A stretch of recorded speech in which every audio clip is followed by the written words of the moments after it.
Budget, Finance, and Investment Committees. We're going to take a minute here and do something a little different we don't usually do. Today is National Prayer Day, and about this time last night, there was a horrific accident up here at Milton. A friend of several of ours in this room was killed. Dwight Benson, nicest person you ever met. We lost a long-time retired county employee, a sheriff's employee, Mr. Randy Falk. Lost to battle of cancer yesterday after being a 30-year employee. And with those things on our heart and our mind, I'm going to ask our trustee, Mr. Ted Beatty, to get up and say a word of prayer. Let's pray together. Dear Father, we honor you and thank you for your blessings, for the blessings of this great community. And Father, we want to pause and thank you for blessing our community and our nation. Father, I pray your blessing on these commissioners, on all of us who serve the public, that you would bless us in that service. Father, certainly protect those who fight for our freedom, both in our military and those who are in public safety. Father, we're thankful for life and for health. We're especially mindful of the Benson family and the Falk family, and for Kent Coleman's family as well, Father, and pray your blessing on them. These men have all three made a difference in our communities, have been friends to so many of us, and we just pray your blessing to be on their family. May we serve our community in a way that would honor them. Father, help us all to be unselfish and ask what we can do for others more than for ourselves. In the name of your Son, Jesus, we pray. Amen. Thank you, Mr. Beatty. I forgot to mention Kent Coleman, a local attorney, past state representative, personal friend of mine, another great individual that we sorely missed. And then we'll move on. We'll hope everybody got a chance to review the minutes of the April 7th meeting, and if so, we'll entertain a motion to approve. So moved. Thank you, Commissioner Allen.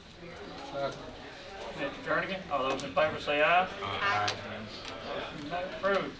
Mr. Beatty, investment report. Our rate with LGIP was 30 basis points, which was down 1 basis point, but fairly close. We did have another bid this month. You remember last month, joyously, we had a 1.1 basis point, 1.1, so 1% and 1 1/10%. Trying to think the best way to 110 basis points. There's the word. Let me fumble for it and find it. This month, we bid again, and our best bid was 60 basis points, which is a little better than we're getting, but it's just interesting. There's just not a lot of depth to this market as we kind of probe it, trying to find where the best rates are, you know, just from 1 month. It was a 50 basis point difference. The market didn't change. It's just the depth of demand is still fairly shallow, but it's obviously better rates than we have seen in the past, and we continue to work to get the best rates we can going forward. Any questions, Mr. Beatty? Motion to approve is presented. Thank you, Commissioner Allen. Second.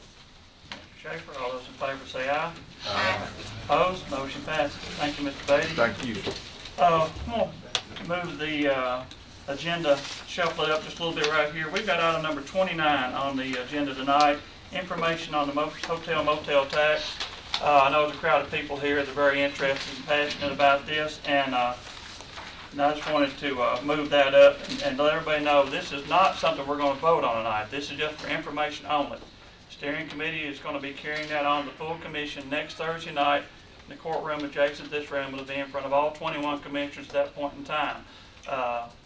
If anybody wants to discuss it, I don't have anything besides the minutes of the steering committee meeting. I was able to watch that meeting, and that's a great debate for the full commission to embark on next week, but it's not something we're going to be voting on tonight. So I'll just open the floor if anybody wants, other committee wants to address it, because I've got a group of people here that I think are expecting us to vote on this, but we don't have anything to vote on. And I apologize if there's been any kind of misinformation or miscommunication that brought people here. I appreciate your passion and being involved in this, and hopefully you can come back next Thursday night and we'll have a very lengthy debate and vote on it at that point in time. The full commission will. Yes, sir. Maybe I just have a question procedurally. Why is it bypassing budget? for a Well, vote. Well, we thought it's whether or not you're going to apply a tax or not. Then on how you spend it comes back to here. we don't have a mechanism or anything. All that was approved in steering was to increase the rate. And that'll have to be approved by the full commission. If that is approved, this committee will have to forward a resolution as far as how that's broken down and spent and things like that. But we don't, it's just this, I'm wondering why it even came to budget, to tell you the truth, because it was a steering item that's basically a law change or policy change. I got kind of I looked guess at I that. would have thought just the opposite. I would have thought any tax increase would have gone through a budget. I mean, I'm not gonna argue with it, it's fine with me, but I would think that this of all committees would be one it would not bypass. I mean, I guess I looked at that same way as I did the litigation tax. It's to me, it's a steering item. And how we spend it would be what y'all do. I got here to set information on this, Well- so that's why I'm in. Well, I can understand how it's just information for this committee Yeah. tonight. I'm just surprised the full commission would vote on it before budget has voted on it. It seems like if it's if it's information for us tonight, then it would be information for the commission next Thursday, but not the commission voting on it Thursday without budget voting on it. I don't know. I mean, I would interpret that we would have to, if the commission passes the concept basically, then we'll have to come back and create a mechanism, and that would be a budget item at that point in time, where the money is designated to go, which that all has to be spelled out. There is one thing we might want to talk about tonight for a minute. I had a chance to speak with Ms. Kroll on the way here tonight, and I know there was some discussion about whether we would tax Airbnbs. And she's got a little bit of information that I think might be interesting for everybody. Okay, you want to share with us? And I would urge you to be ready to share that again next Thursday night as well. It's not in its advanced stages, it's in its Yeah. preliminary stages. And maybe I'll be a little more prepared next week. As Airbnb is fairly new to this industry all the way around.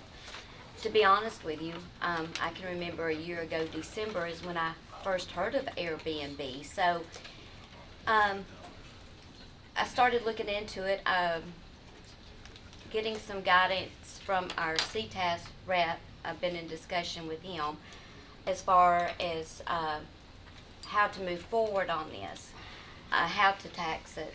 And all the same rules and regulations will apply to Airbnb as it does regular hotel motel.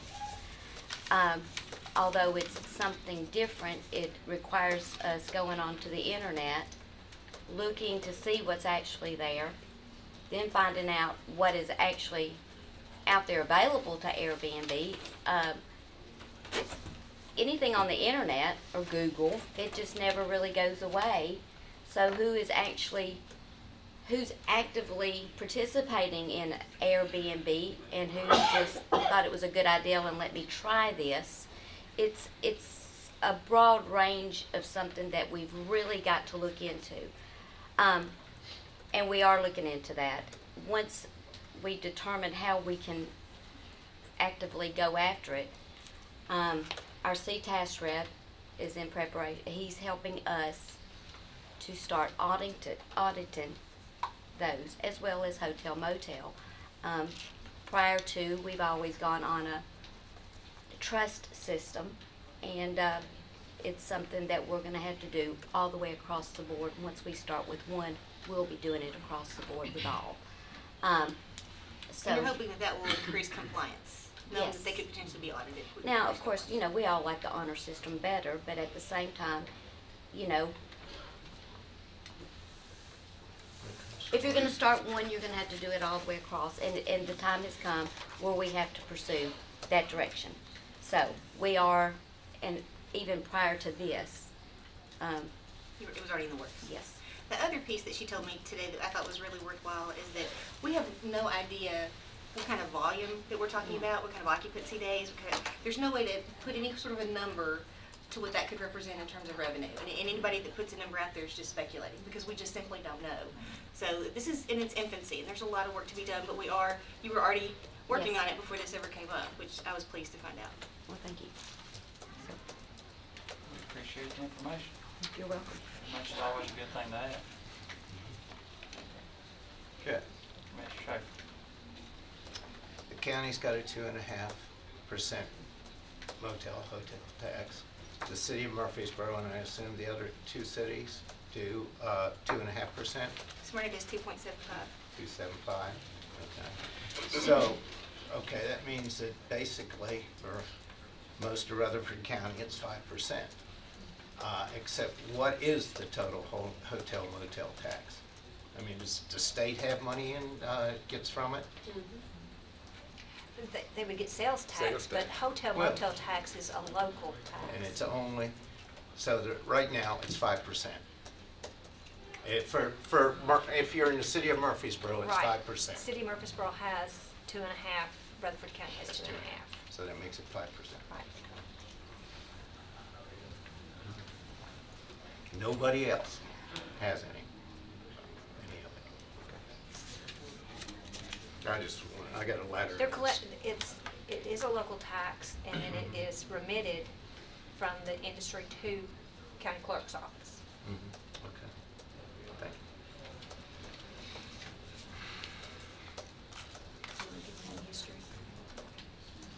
I think we're gonna move along to the fund condition report. Ms. Nolan. Okay, I'll start with the development tax. At the end of April, we had received $363,000, with a total for the year being $4,245,000. So looking at, trying to do a little history. When was the last time in April that we had exceeded this number? Can you look back and see? Not through 07, 08. The next one is that we came close in April was in 06, 07, where at that point we had collected 5.3 million. So anyway, that's just a little tidbit. Moving to the cash report, at the end of April, we had $250 million, 468,000, with $213,444,000 being operating funds, $37,048,000 being borrowed funds.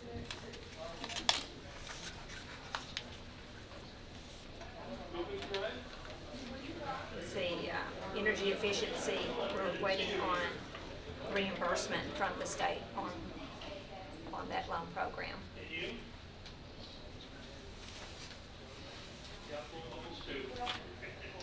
Okay, I'd like to move to the, What question on Yes, sir. that?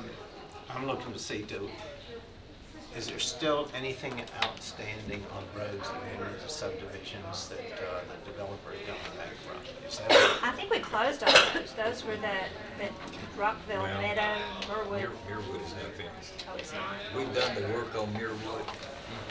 We've spent our money and it's been remediated, but we're still in litigation with respect with the bonding company. okay?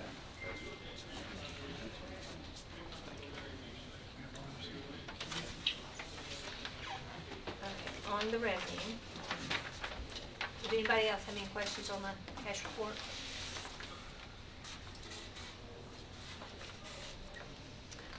On the revenue,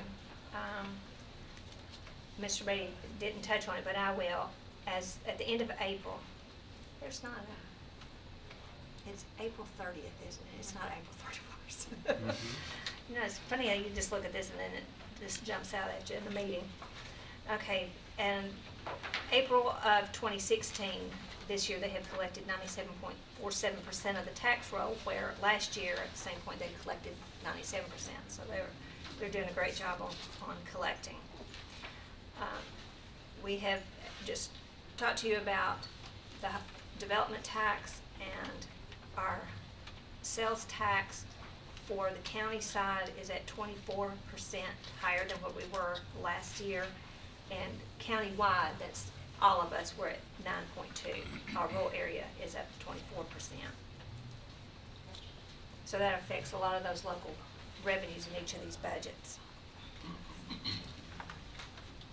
Again, what I brought up last month, we expecting to increase our revenues when we, in June, at our June meeting, we'll adjust our revenue estimates now that we're getting close to the end of the year.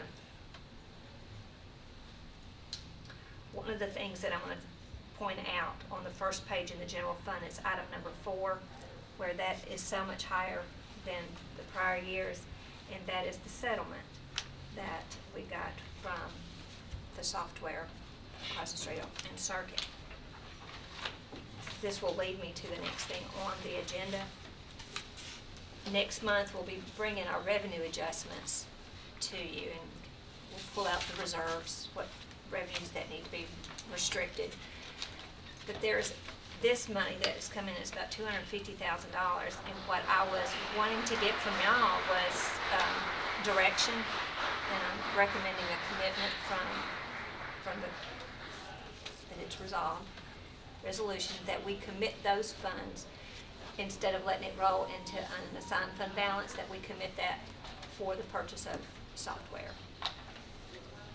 That makes a difference on how we close our books and how I will bring this amendment next month to y'all. It's almost like a designated fund.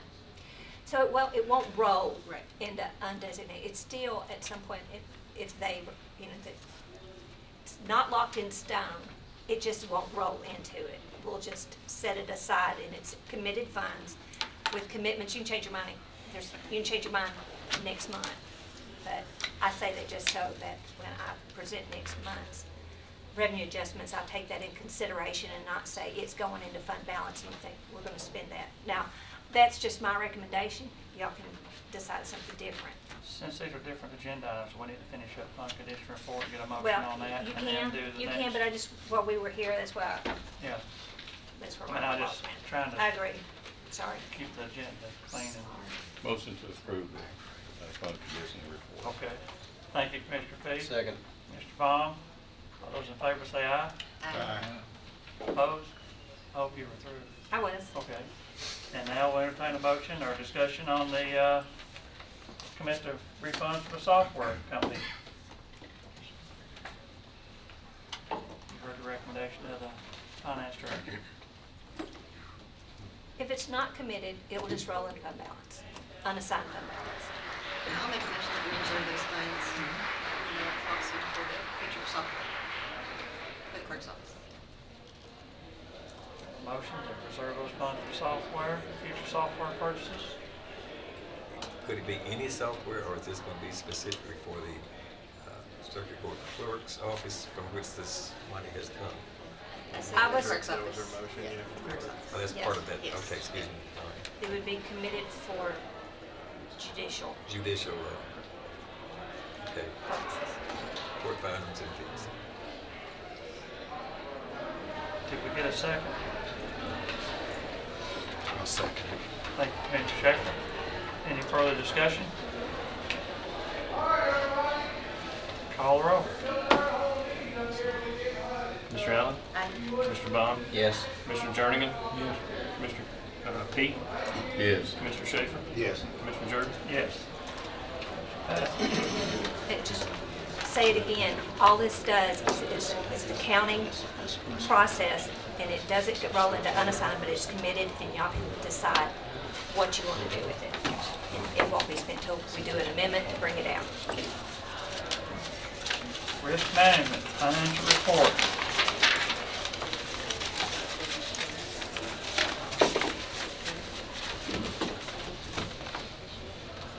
Welcome, Ms. Street. Hello. I have a couple of visitors with me tonight I'll introduce.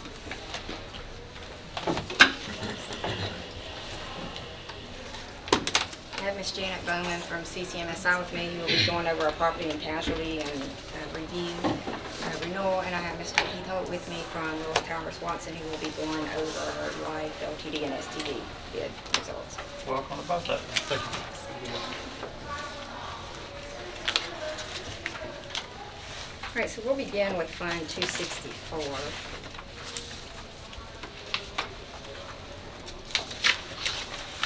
For the month of April, ending on our self-funded claims, our per employee per month was $1,000. compared to prior year, same time of $839. The year-to-date average is at $960 compared to prior year-to-date of $881.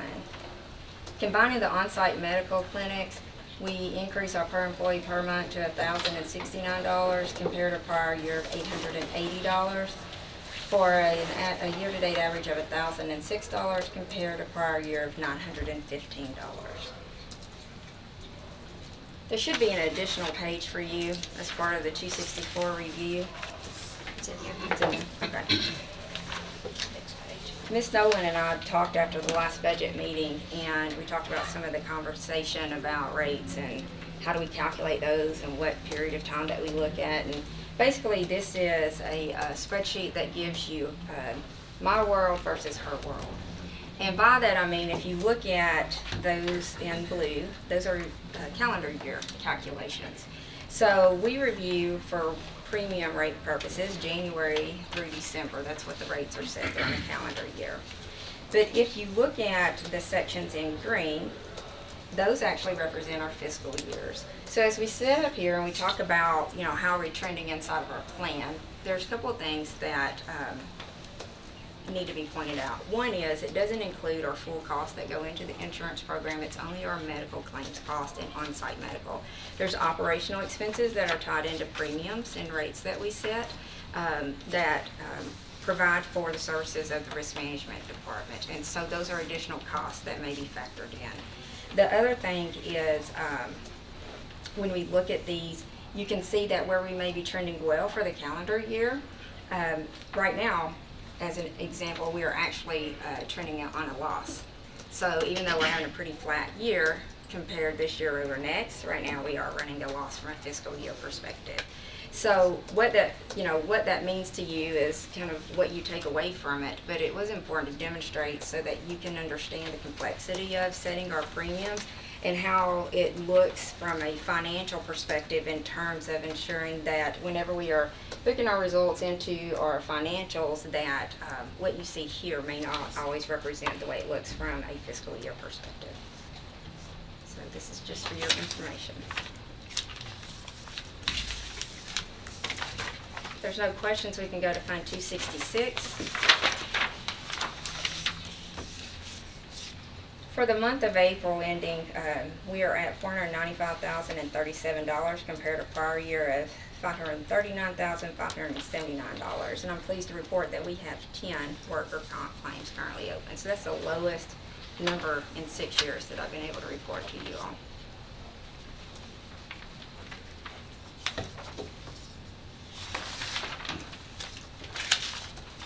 That's a good number. Yes, it is. We're going to get those off the books where we can.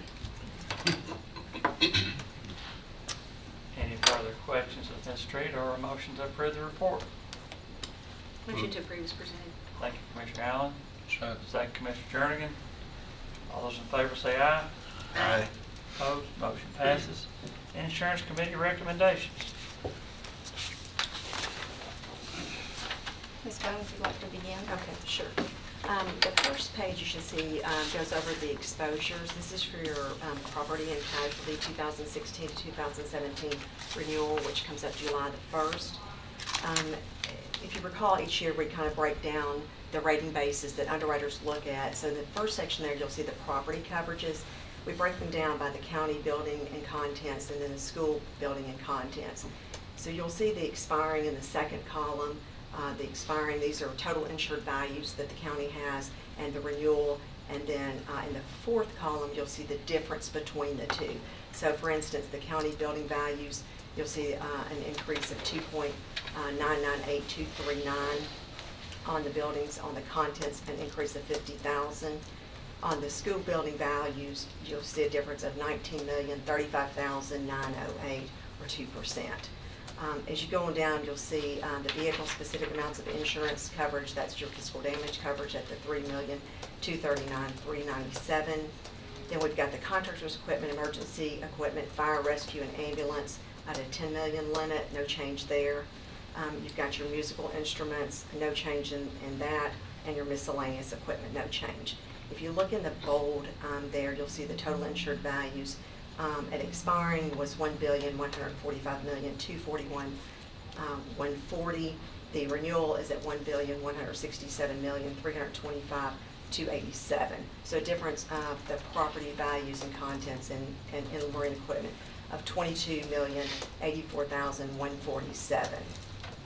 The next section goes into your casualty. The first section is the vehicles. The expiring, there were 730 vehicles at the renewal, 693 for a difference of 37 vehicles less.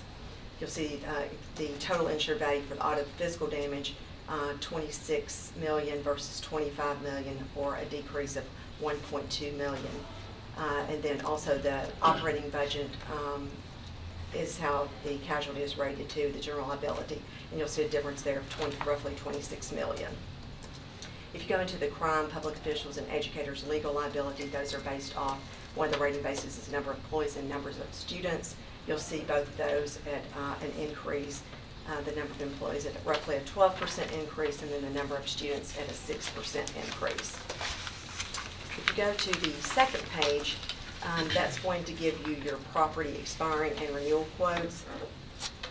The property is with Travelers. That's been your carrier for some time now, for years. Your limit is $100 million. Your retention is the same as expiring at $100,000. You'll see there in the green the rate at 0.03. That's per 100 of building values. Then you'll see the expiring total insured value. And then you'll see the in the green there the expiring premium, which was $453,997. In the yellow is your current total insured values, that $1,167,000. You'll see that the rate has not changed. So it's the only change is the exposure increase, which is 1.02%. So the difference there, the renewal premium is $462,751, or the difference between the two numbers is $8,754. The inland marine is in the next section there. All of those limits and retentions are exactly the same as expiring. No change there. Ms. Bowman, did you talk about the market that you went to? Yeah, absolutely. So what we did is we actually took this out to several different markets. We had another carrier that came back and actually quoted, they were roughly about $5,600 for their package coverage compared to what your current carriers are. And then we had 3 markets that declined to quote on the risk. But we felt like in order to keep the retentions and the premiums very competitive, that we would definitely take it out for market. And you'll see that when we get to the casualty section, which is the next section. The current carrier is Brit Global. That's who we're offering the renewal through. The coverages are listed down there in the yellow to the left, very far left page, which goes up the general liability, your law enforcement liability, public officials liability, employment practices liability, educators legal, auto liability and physical damage, sexual abuse, sexual harassment, and the crime coverage. You'll see the third column over gives you your expiring limits and your expiring retention. And then you'll see your expiring premium there in the green in the fourth column over, which was $650,000. Then you had the optional TRIA at the $5,266. If you look in the next section that's highlighted at the top in the yellow, you'll see that the renewal limits and the renewal retentions are identical to expiring, so no changes there. However, to the fact that we took it out to market, we were able to obtain a decrease in the premium, even though you'll notice there in the bottom there was an exposure increase of around 18%. The renewal premium is at $595,862. It did come recommended by the insurance committee not to purchase the terrorism coverage because this is for the liability side. You already have it for the property section, which is covering your buildings. So the difference in premium there is a reduction of $54,138. If you take the difference in the increase in the property, you've got a net reduction there of $45,384. Any questions on that section? The next goes into your auxiliary police officers and the auxiliary firefighters. I'm not sure which order y'all have that in. Well, I had a question on the other, on the first page there. How do we have a reduction in vehicles? I mean, if we've taken some old patrol cars out of service and that kind of thing, or? Right, and it could be just the difference in the timing of when the renewal information was presented and then where we are, because typically we catch back up. This is on a two-year bid, or how long was it bid? Because 2,650 students added. Yeah. When was the last bid? Right, it's 1 year. It's 1 year. We didn't add 2,650 students in one calendar year. We're adding 12 or 1,400 or less or something like that. But So I feel- every year we get renewal questions from the companies that submit to Ms. Bowen, and then she'll present them to me, and I'll forward those out for information, and then we report the figures as they're reported back into us. Probably a timing issue, but Yeah. 12% increase in employees and a 6% increase in number of students, and that kind of gave me a heart palpitations a little bit because of how we're going to put everybody. But sorry to. And Go that's ahead. whether or not they're part-time or full-time, right? We do break it out in some segments as to whether or not they're part-time or full-time as well, yeah. Now, the terrorism risk insurance, do we need to, we've had that in the past, have we not? No, we've always elected to not carry that, right, as an additional rider on the liability side. Okay, so the expiring premium was just an option that we never actually, That's correct. So when it was presented to the insurance committee, they actually voted for the property and casualty carrier, the property being for Travelers and the casualty being with Brit. And then they did a separate vote indicating that they did not want the TRIA insurance. this committee need to decide whether to accept the recommendation of the insurance committee. Do we need to break that out separately? and Yes, discuss that? Mayor Burgess received the approval of the insurance committee to bring the renewal for the auxiliary officers and volunteer firefighters directly to budget because the renewal wasn't ready prior to the insurance meeting last Thursday. So if you're going to make the recommendation to accept the insurance committee, then we would need to go ahead and vote on these items and present these separately for your individual vote. I didn't mean to cut Ms. Bowman Oh, off. no, Were that's you fine. through with this first? Do we want to get all the information and break this down? It's up to you. Well, we want to keep this separate from the STD and LTD and separate. That is correct, and we'll need to take a vote on these So separate you need to vote on these this two piece. pieces here first. And we've And we got- took it to purchasing and they confirmed again the insurance committee's recommendation even yesterday, I guess. Yes, sir, And that's right. unless somebody brings something up differently, we will not be participating in terrorism risk insurance, but that is an option if anybody on this committee feels strongly enough to make that, to add that to a motion. I'll make a motion that we accept the insurance committee's recommendation as presented. Thank you, Commissioner Allen. A second. Second, Commissioner Schaefer. Any further discussion on this first part? Call the roll. Commissioner Allen? Aye. Commissioner Baum? Yes. Commissioner Jernigan? Yes. Commissioner P? Yes. Commissioner Schaefer? Yes. Commissioner Jernigan? Yes. Motion passes. Next, what's next, auxiliary officers? Is that Yes. what- The auxiliary officers actually renews July 1st as well. This is to cover the Sheriff's Department, the, I guess, deputized, if you will, officers or any volunteers that they put into place. This is kind of an accident policy covering them so that the OJI policy doesn't have to worry about picking up the coverage. I won't go into each individual coverages. The expiring limits and the quoted limits are identical. The expiring premium was $6,242. The renewal premium is $6,554. So a difference of $312 there. If you just want me to kind of highlight the first section goes over the death benefits. The second section is the impairment benefits. The third section is the income protection benefits. The fourth section gives them the medical expenses, and then the fifth is the additional benefits. The will of the committee. Is this any different from coverage that we have for normal employees? I mean, how much difference is there? Right. The normal employees will be picked up under the y'all's OJI policy, and since they're not, and this is their volunteers, they would fall under this program. Well, but So, I'm- yeah, I understand. Our normal employees have a death benefit of 35,000 as an example. This policy has a limit of 25,000. A lot of the other limits in this policy are similar to what we would see.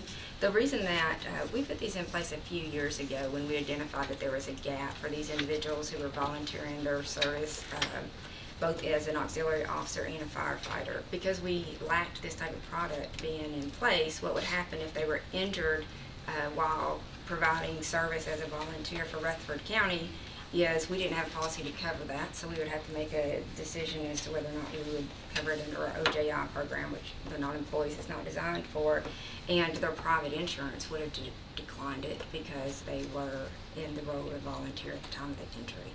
So what this does is ensure that they still have a means to provide for their family in the event that something occurs during their volunteer service. And that's exactly what I was asking for. Thank Yes, you. sir. You're welcome. You go through the firefighters. The next one is the Rutherford County Government Firefighters. Same scenario here as far as the accident benefit. You'll see the definition of who all's covered in the top section where it says Class 1 and then Class 2, the career personnel.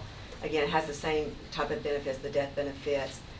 In Section 1, you've got your Section 2 with the impairment benefits. Section 3 is your income protection benefits. Section 4 is the medical expenses, and then Section 5 is the additional benefits. The expiring was $4,238. The renewal quote is $4,377, so a difference of $139. I think that we had a difference of 12 firefighters, I want to say, was the difference there as far as exposure and an increase. Motion to approve is presented. Thank you, Commissioner Allen. I heard a second. P. Commissioner P, thank you. Call the roll. Commissioner Allen? Aye. Commissioner Bob? Yes. Commissioner Jernigan? Yes. Commissioner P? Yes. Commissioner Schaefer? Yes. Commissioner Jordan? Yes. Motion passes. Life insurance renewal, I believe is next. Is that the order you've got it? Go ahead, Mr. Okay. We visited the life and voluntary life, which we'll look at now, and we marketed this as you're currently with the Hartford and went to 13 different carriers. You will see that the benefits match, and therefore there is no reduction in benefit or change in benefit to the employee. And when going to the market, the Hartford renewal came in at 7.9% decrease. However, when looking at the market, you'll see that the standard came in at 50.9% decrease, which would be a savings of $135,962 versus the current. That would take the annual premium to $131,251 for the employee life insurance. There is a basic dependent life coverage on there, and you'll see that those are virtually all the same. So the recommendation for the basic life was to move the coverage to the standard due to the substantial savings there. Let's go ahead and cover the supplemental, so I need to vote on that. Absolutely. One thing on the basic life as well is that the standard, unlike the Hartford, offers a line of duty benefit, which pays an additional $35,000 on the basic benefit in the event that a first responder has a fatality actually at work. And so you'll see on the next section the voluntary or supplemental life insurance. You will notice that these are age-banded rates, which is standard for the industry. So I do apologize for the multiple rates there. Unfortunately, that's just the nature of the beast with this.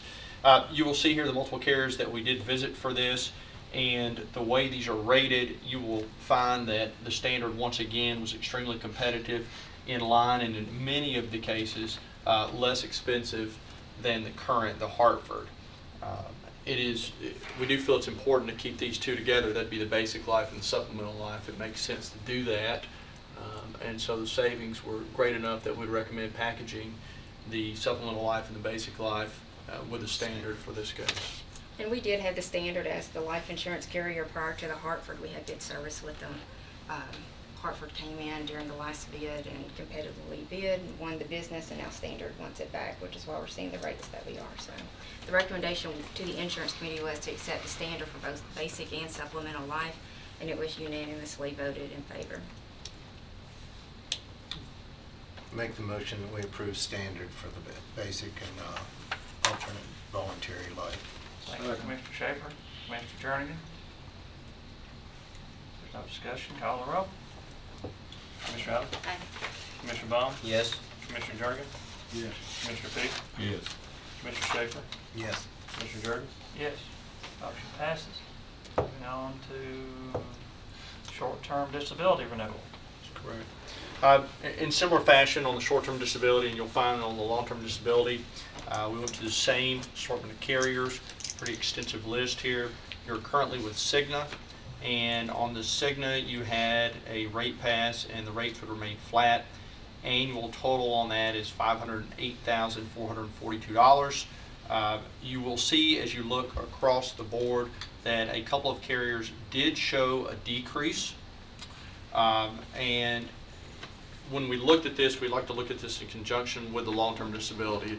We do feel it's important to put the short-term and the long-term disability together for continuity's sake, and therefore for those individuals who might be on short-term and transfer to long-term, it's a much better process for that employee if it's with the same carrier, just from a transition standpoint. So I would suggest that we do look at these together when we look at the rates. So you'll see Cigna is coming in flat with no rate increase. And then if we do look at the long-term disability, you will see here that the rates for Cigna also remain flat. I'm sorry. If the committee doesn't have any objection, although these are two separate agenda items, we'll vote on them as one item. Oh, that okay. way they can all be tied together, and I totally agree. This ought to be one conversation instead of two separate conversations. And that's how the insurance can be voted as Yeah. well. So. Okay. Should I carry on? I didn't mean to interrupt. No, you. you're fine. Carry right along. You're fine. I appreciate that. So you'll see on the long-term disability that Cigna once again remained flat with no increase. Total annual premium is $448,928. It's important to note too that those rates are guaranteed for 3 years, so no increase for the next 3 years with that.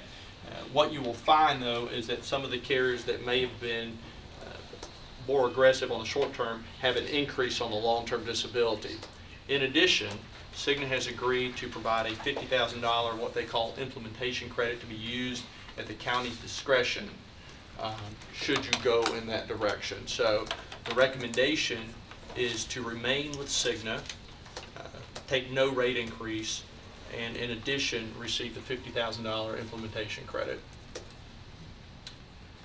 If I remember from purchasing, that $50,000 made Cigna the least expensive of all the companies also. That's correct. That's correct. Absolutely. There's always a bit of pain when you change carriers, so that would at least be a seamless, no transition to be made. And I take it that was unanimous in It was. insurance also. Make a motion to approve as presented. Thank you, Commissioner Allen. Second. Commissioner Schaefer. That was Cigna that she said. The insurance committee's recommendation or whatever. Okay. Long way down to this end of the table sometimes. Motion is second. If no further discussion, call the roll. Commissioner Allen? Aye. Commissioner Baum? Yes. Commissioner Jernigan? Yes. Commissioner Peak? Yes. Commissioner Schaefer? Yes. Commissioner Jordan? Yes. Thank you very much. Thank you all. Good evening. General Fund Budget Amendment, Fire and Rescue. Chief Farley. How are you tonight? Good, very good, thank you, sir. We had worked the NBA on the interstate some time back, and we had to extricate a person out of a van. He was pulling a trailer that was full of paint and joint composite. As we were performing the extrication, this stuff was all over the ground, and it covered our turnouts. So this is a budget amendment for insurance payment that's going back into our line item for our turnouts to replace those turnouts. And it's $12,545. Motion to approve. Thank you, Mr. P. Thank you, Mr. Jernigan.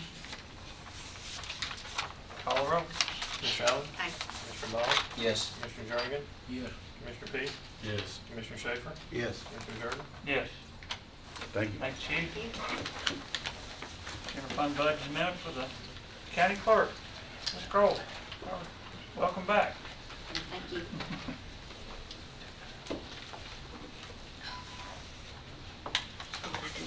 You got one? I got it right here. Oh, well, you've already got it filled up, thank you.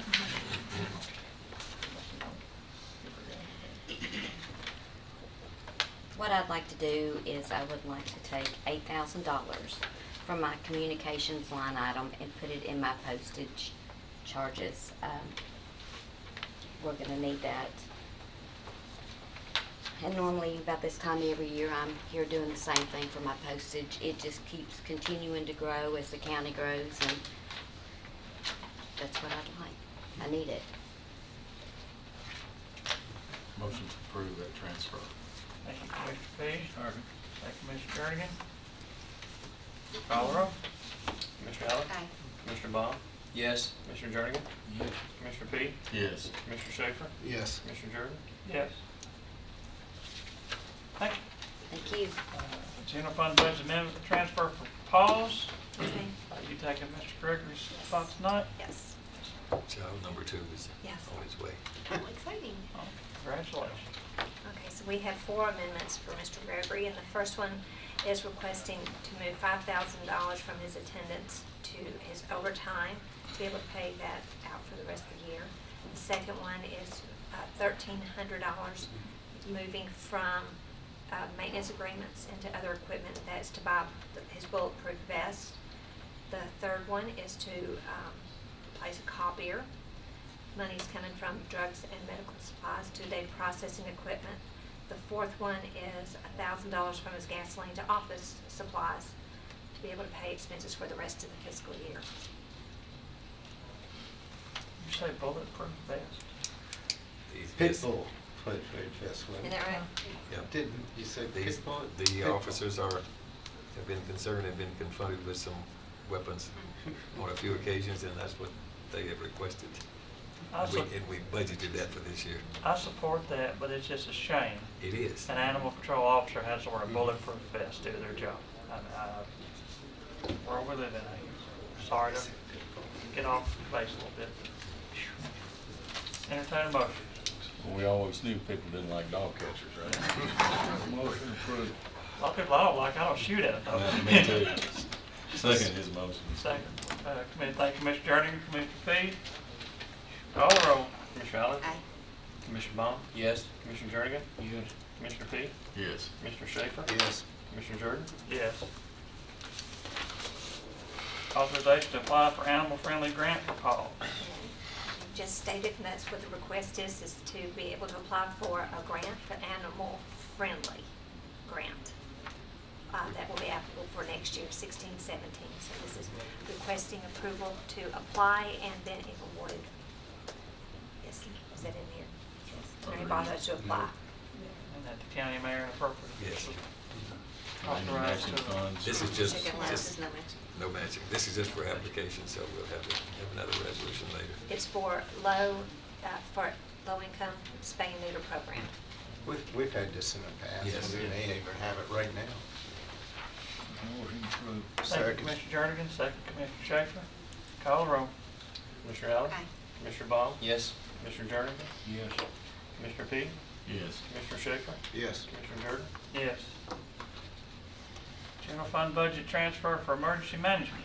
Mr. Cass, oh, Mr. Cass. Mr. Cass is not available, so you got me. I didn't pay attention to it back there, I apologize. That's okay. We are requesting to move $3,575 from line 499 to 351 rentals. We have a billing discrepancy from one of our leasing sites for one of our tower sites. We're generally billed from May to May. We receive a bill in October, so our admin was under the impression that they changed the pay rate from October to October, so that was paid, and then we got another bill this May, so that's why we're wanting to move it. Yes. Since this is payment to Middle Tennessee Electric and I am associated with Middle Tennessee Electric, I will abstain from voting on this. Motion to approve this. Thank you, transfer. Commissioner Peete. Jernigan. Call the roll. Commissioner Allen? Aye. Commissioner Baum? Yes. Commissioner Jernigan? Yes. Commissioner P? Yes. Commissioner Schaefer? Yes. Commissioner Jordan? Abstain. come up with a reason anytime when there's a bill comes along, if we don't want to do it, we'll just say, we got a conflict with them. Thank you. General fund budget amendment for the sheriff's department. Mr. Russell, welcome. Thank you. Sheriff will be here in a second. He's on crowd control if you minutes. Yeah, he was. The volume definitely went down. Okay. So the request that we had before the committee is to, as we've been talking all along, we still need about $130,000 for the food for the jail. So we're requesting $130,000 of the unassigned fund balance to be put into food supplies in the jail budget.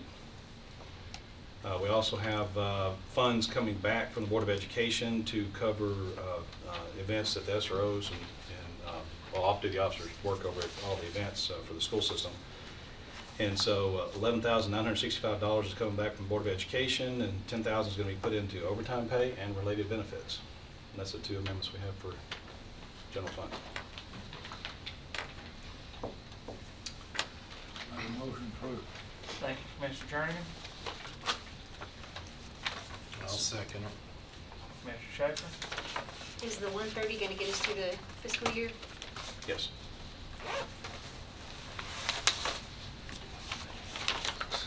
Now, the last numbers I've been seeing, your numbers have been dropping and you've been transferring. So how's that affect this? Is that where? If it's left over, you'll get it, yeah, you'll get it at the ending fund balance anyway, you'll get it back.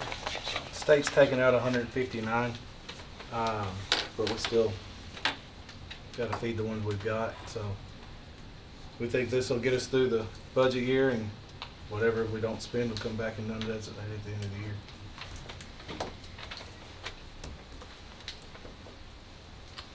We had, what, 915 or 925 was that the average used to fund the budget. And this is, we're over that for quite a while. Yep. And majority of the year. And even now, we're not much below it. We've been talking about it all year long with a Yeah. projected date that we were going to be out of food, so.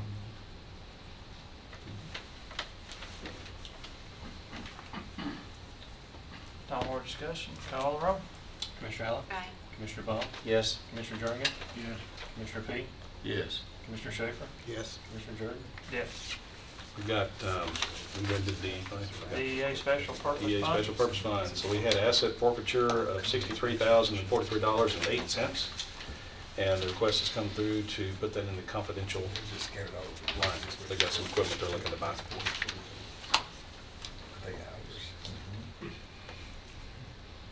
Could this go in the general fund and be used for food? No. Lisa? Sorry. I'm You sorry. agree with that? I'm sorry. Said He this asked is if this this money. DEA money could could go go in DEA. the general fund. Yes. Or no. No. No, we can't Well, go in the general fund. It's really what he brings. We can't spend it on No. You food. can't, no. It's at my discretion. Is it, yeah. It says in here that it can be for animals, animal food supplies.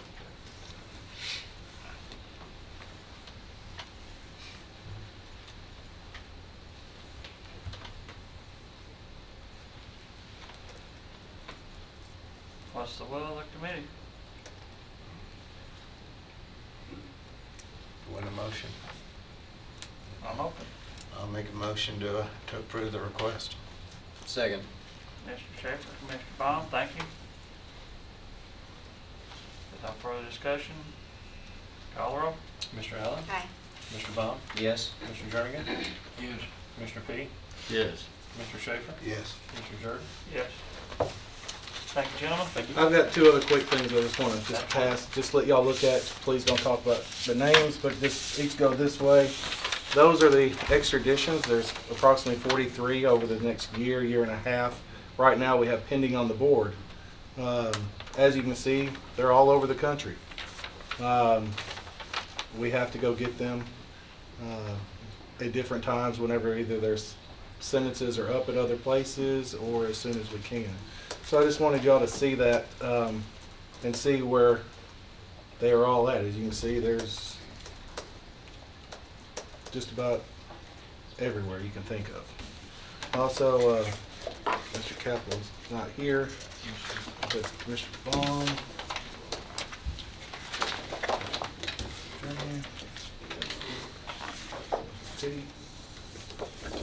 Some of those extraditions at federal prisons?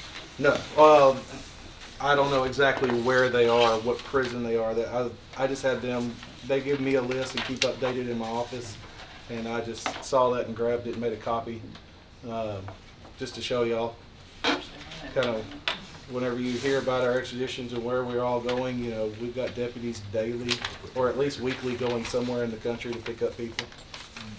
You can keep, I'll let you have it. You don't, no, you don't want a copy. No, No. I have that. Yes, no, you don't.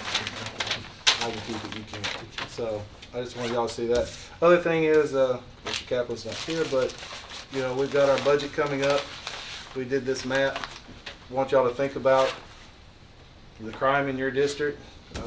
I know for sure, Mr. Kaplan has got the most crime in his district, but wanted to just let y'all have this, think about it, so when we get to go into budget, we've got something to talk about. We've got a resolution, no crime in District 3. Yeah, I wish. So, thank y'all. Y'all have a good night. General fund budget amendment for the health department. Ms. Garrett.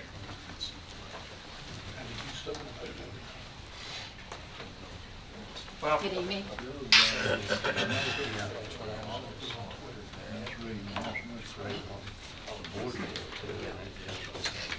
Go ahead. Go ahead. Okay. Yes, so I'm this afternoon bringing 3 things for us to look at. The first one is, I talked about this at Health and Ed, but just for a quick review, we have this wonderful volunteer organization here in our community called the Rutherford County Wellness Council. It's all volunteers. It's been in existence since 1996. We were kind of the first to develop this kind of council in our community, and now there's one in every county across the state. So I'll just tell you a little bit about their history, because the health department was good stewards of their money in the budget year before, and the state decided that they were going to send back some money they call savings money back to us, and they wanted us to use it in some kind of wellness initiative. So we thought it would be great to give to this Rutherford County Wellness Council, and they're going to do mini grants. So people from all over the county can write for little small $2,000 grants to try to do wellness projects at either their school or church or workplace or whatever they may do. And they have to target our big health issues: obesity, inactivity, smoking or tobacco use, and addiction. So those are our big 3+1, we call them, and the grants will target that effort. So this is an amendment just to give that money to them. This was the second page on your iPad. Oh, sorry. I thought it was first. Do we want to take these all as one motion, or do we want to separate out? I don't think it'd be a problem taking all as one motion if you want. Okay. The second thing then Our is... first thing is alcohol and drug program. Yes, okay, so that, I'll do that now. The alcohol and drug program, this is dollars that were given to the county from the state through tobacco settlement dollars. I couldn't remember that at Health and Ed too. I don't know, get stuck. But tobacco settlement dollars. So this is no county dollars. The state has approved all of this spending. We're just kind of realigning, cleaning up our line items of where the money needs to be to finish the programs that we want to do with that. And with this money, we've seen some great success. We've seen some decrease in the first year was pregnant moms that are smoking. We had a rate of 11%. We still have that's a lot of pregnant moms that are smoking. So we've seen some great success from these programs. We want to continue to fund them. Motion to approve is presented. Second. Mr. Allen, Mr. P. Call the roll. Commissioner Allen? Aye. Commissioner Bond? Yes. Commissioner Jernigan? Yes. Commissioner P? Yes. Commissioner Schaefer? Yes. Commissioner Jordan? Yes. And Health then- grant contract. yes. State. So this is the annual contract that we have with the state of Tennessee that funds a big portion of our health department. It's totally reimbursed. So every dime of this that the county spends gets reimbursed from the state monthly. So we actually, sometimes we don't get this till several months into the year. So I was like totally shocked when it came in the mail, and then And they want like it back Commissioner now. Jurgen always says, and then they want it back right away. So, you know, so we have it here tonight to get y'all's permission to. Take their money. Motion to Yes, approve. yeah. Mr. Allen beat you to it, Commissioner Jernigan. Call the roll. Commissioner Allen? Aye. Commissioner Bob? Yes. Commissioner Jernigan? Yes. Commissioner Peak? Yes. Commissioner Schaefer? Yes. Commissioner Jordan? Yes. And that's all I have. Thank you, guys. Thank you very much. Appreciate it. General Purpose School Fund Budget Amendments. Got a full house of, Mr. Oldham got backup, and I don't know, we're gonna approve the school or something, right?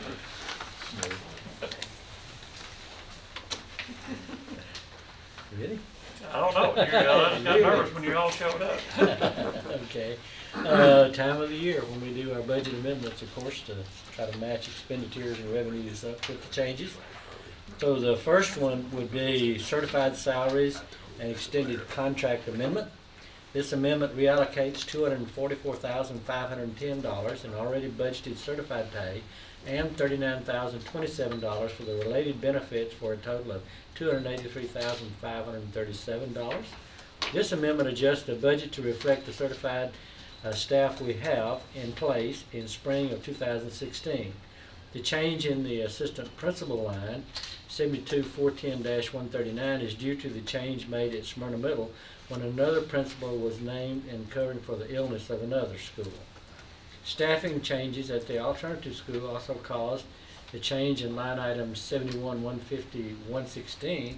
The system also plans to continue paying staff who were in the 14-15 the flow-through amounts they have been receiving.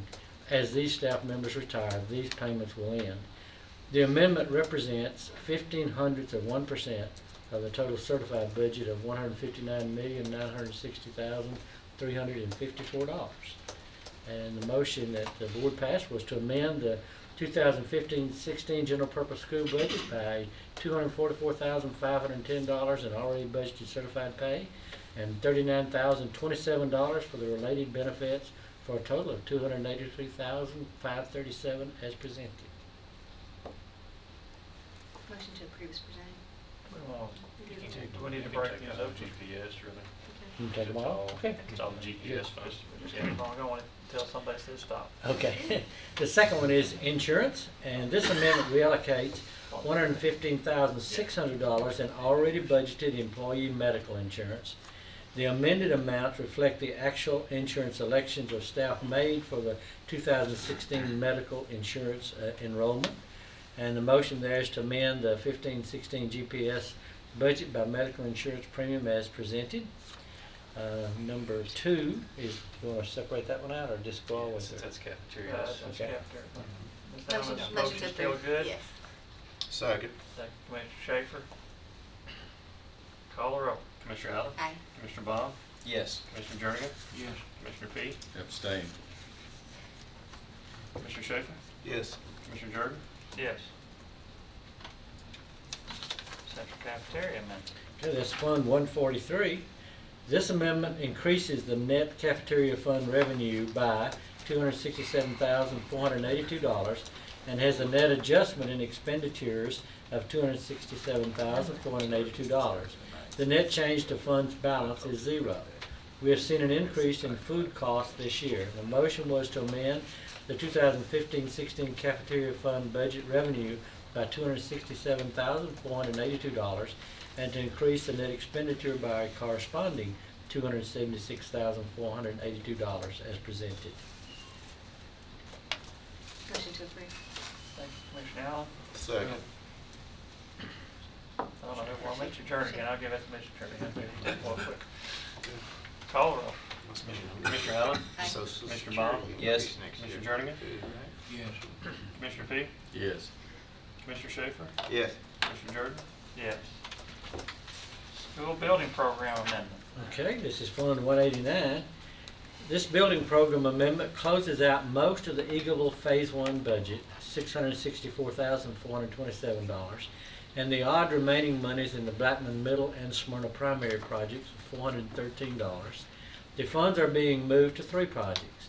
$257,769 to the John Coleman Elementary project, $300,412 to design funds for a 2-story middle school design for the next middle school after Rocky Fork, and $106,659 in design funds for the next high school.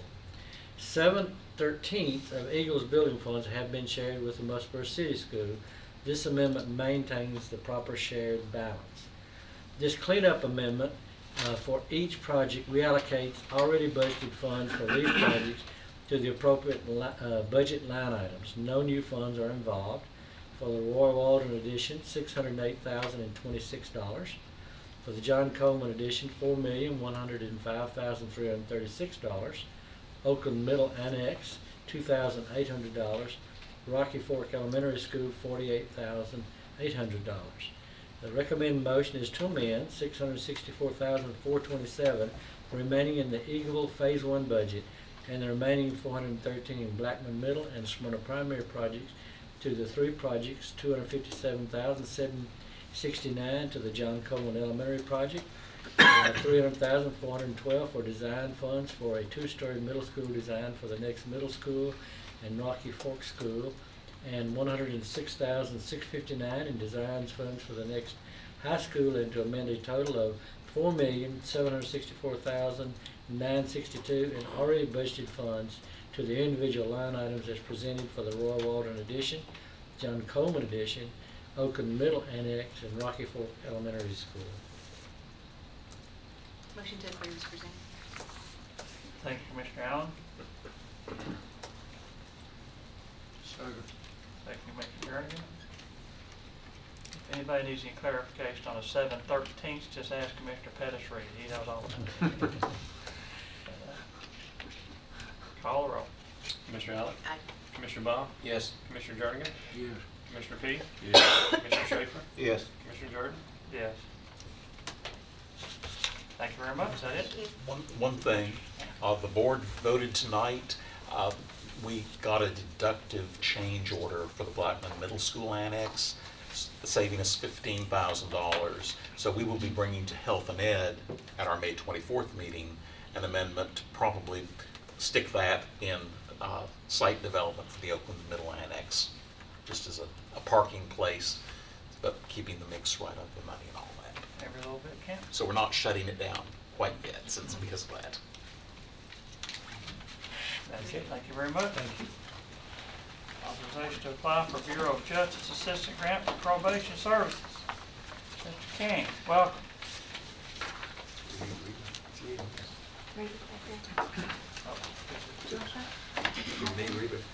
I don't think. She can come Come up. on, She just come to the table. She's Everybody here. needs to know who the grant coordinator is. Ms. Carlton, welcome to the table. Didn't mean to overlook anybody. Sorry about that. That Dr. King will show back up after we got him started in probation. I maybe he I'll be skipped back out there by after I now. leave here. Yeah. Go back to work. Hope things are going well. Yes, sir, it is. Good evening, everyone. This budget, what this grant application is for, is to apply for Bureau of Justice Assistance for a $500,000 grant over a 3-year period. It's no matching. And the design of this program is there are 4 total awards that will be given out in the entire United States for what we're trying to do here in Lincoln County. So it's how do we reduce fees and the cost to the probationer. So they want to see other creative measures, other type of programs in the United States that are using alternative methods to reduce the burden onto the probationer. So this is something that we'll be trying to go after. And when is this due to be submitted? It has to be submitted by the 12th. Next Thursday. Next Thursday. No pressure. No pressure. So I'll write it over this weekend and we'll have it to review for budget. So It's a very complex application. it's 15 pages. I have to have a narrative. I'll have weekend homework. I'll make a motion for him to apply, and well, we'd have to wait till he came back to get permission to sign, so. I'll second. Motion, Mr. Payne, Commissioner Schaefer. Oh, and what is it, applying. All those in favor say aye. Aye. Opposed? Motion passes. Good luck. Thank you. It's been Mother's Day weekend writing your grant proposal. Yes. Can you give us a quick update on how things are going over there for probation? It is going very well. We have Are been you able. fully staffed? Did you fill all the positions? And Yes, ma'am. We have, I believe, 18 staff members now, total. They turned the key over to us on the end of the day of the 31st. We opened business the 1st, and we had orientation and reporting that day.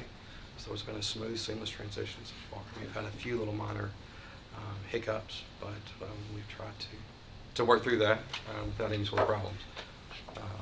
the appointment system's going well?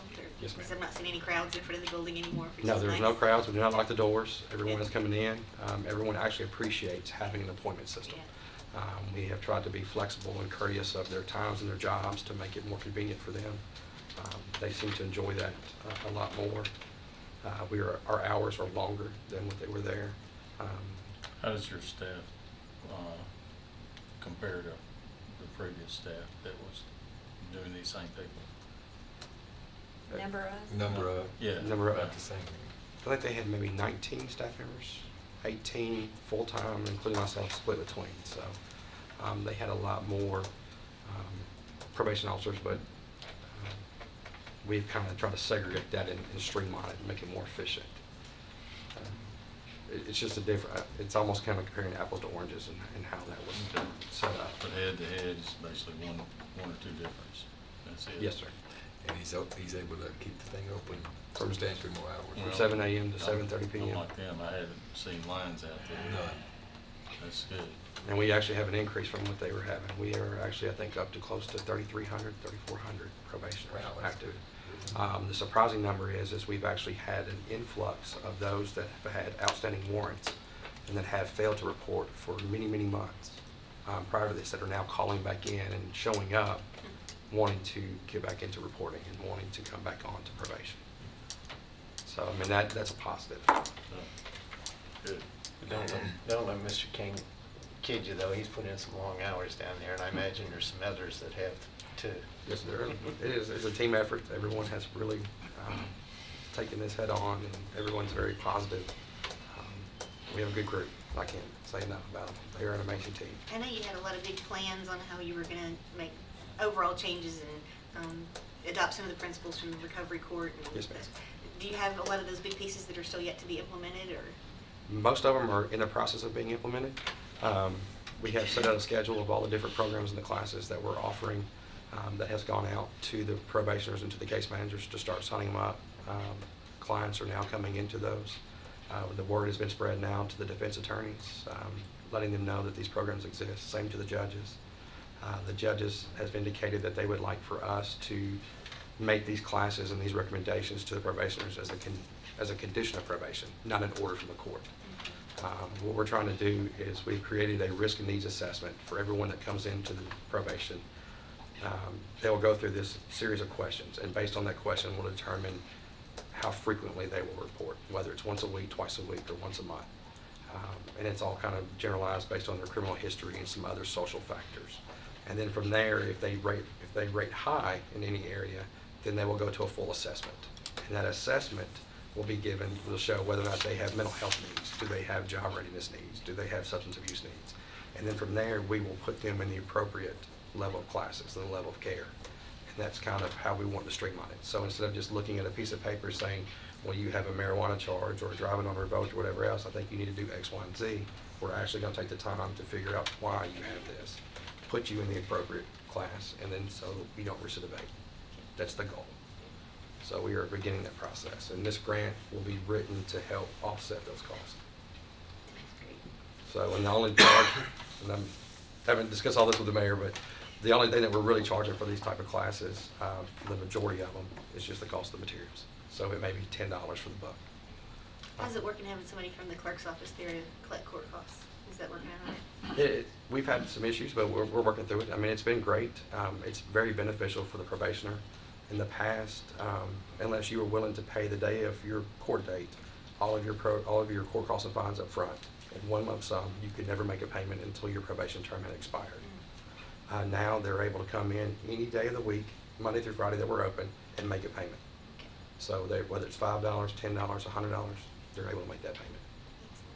So, and then we're trying to budget them, put them on a budget, work with them to get that in. And I think we've been very successful in collecting a lot of money as far as overall for the county in the first month. To me, it says a lot that you've got people that had dropped out of the system that are coming back in voluntarily and trying to get their life cleaned up. And that's people that are not going to be picked up for violation of probation or something like that, people that aren't hiding from the police and all, and that would, in long term, in my opinion, cut down our number of people in the jail. Yes, sir. Because, and that's a pretty good testament to what's going on over there, the people are walking in the door without being Yes, sir. And a lot of them pushed through the door. a lot of them are phone. Every day I come into my voicemail, and it's probably filled with 50 to 60 calls of individuals that haven't reported in a while. They just want to know who their new case manager is going to be, what do they need to do to get back in, who do they need to send a payment to, and come back into the system. Now, as far as their warrants and their status, that's up to the courts. But I mean, if they would, I mean, that's something we can discuss.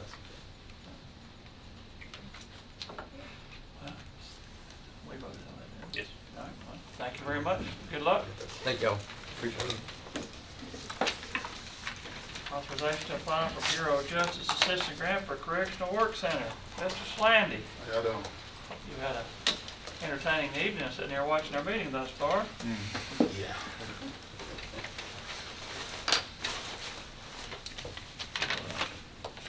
We are requesting a grant to this enhance and to complete the current grant we have with mental health collaboration between Volunteer Behavioral Services and the Correctional Work Center.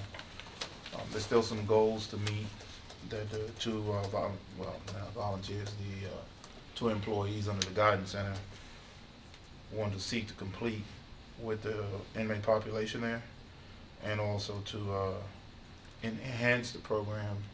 We're looking to target just the female offenders and doing some re-entry and mentoring, dealing with them, because there's a lot of issues, you know, especially trauma with them. And I think with the grant, you know, being that we started it a year and a half now, maybe. We started kind of late on the grant also, so this grant here is just a continuation, pretty much under the same guidelines. But now the money looks about the same. It's a little bit less. Less, okay. So, but Yeah, we got the in-kind match covered.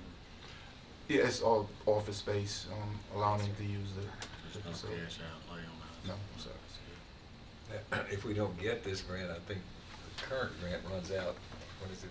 It's September 30th. September, so we'll be out of this business. But if we don't get this grant, but there will be a recommendation from me in this budgeting process to somehow keep these two employees, they're not our employees, they're employees of Volunteer Health, that we can somehow continue this process. We're hopeful here, but we want a little bit of I don't think we've got but 9 months in there or something for these folks, because we are, anyway, just a heads up on that. I'll make a motion to approve them applying. Thank you, Commissioner Petty. Commissioner Jernigan. Any further discussion? Will we have an answer back on this in time before we set our budget, which is a conversation for another day, but. No, you won't have an answer back, but the budget has got just 9 months, and so we'll know before we start that 9-month period if we want to spend that money. All those in favor say aye. Aye. Opposed? Motion passes. Thank you very Thank much. you. Fund budget transfer for juvenile detention. Taking that, Ms. Taking Nolan? that one, yes. This is a request to move $12,000 out of their employee insurance. They will have an excess in that to move it into the other contracted services and that is where they pay for their food. It's within their budget.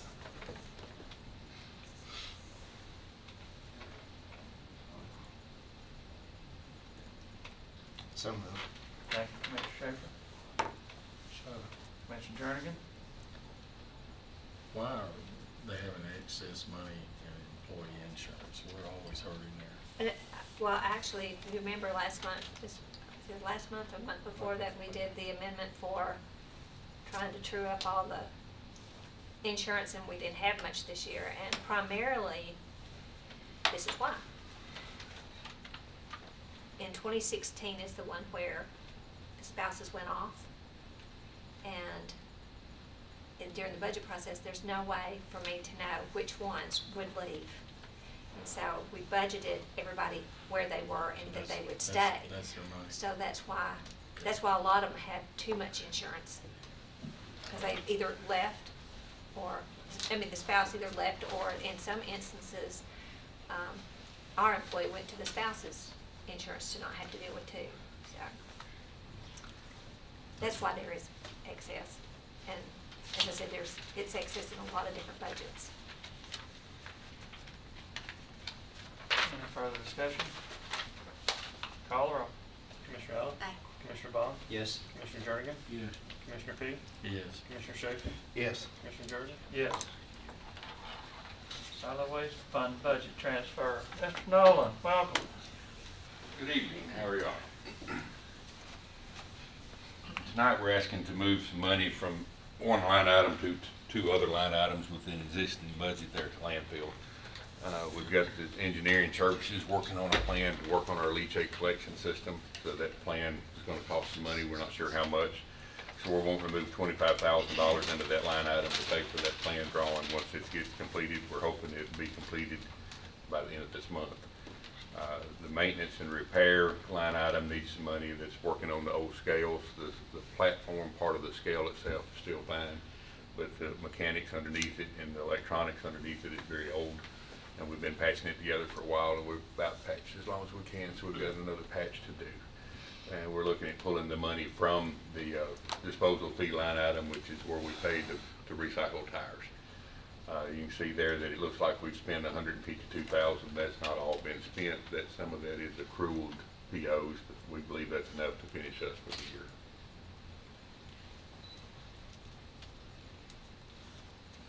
Motion approved. Thank you, Commissioner Jernigan. Second. Thank you, Commissioner Bond. Call the roll.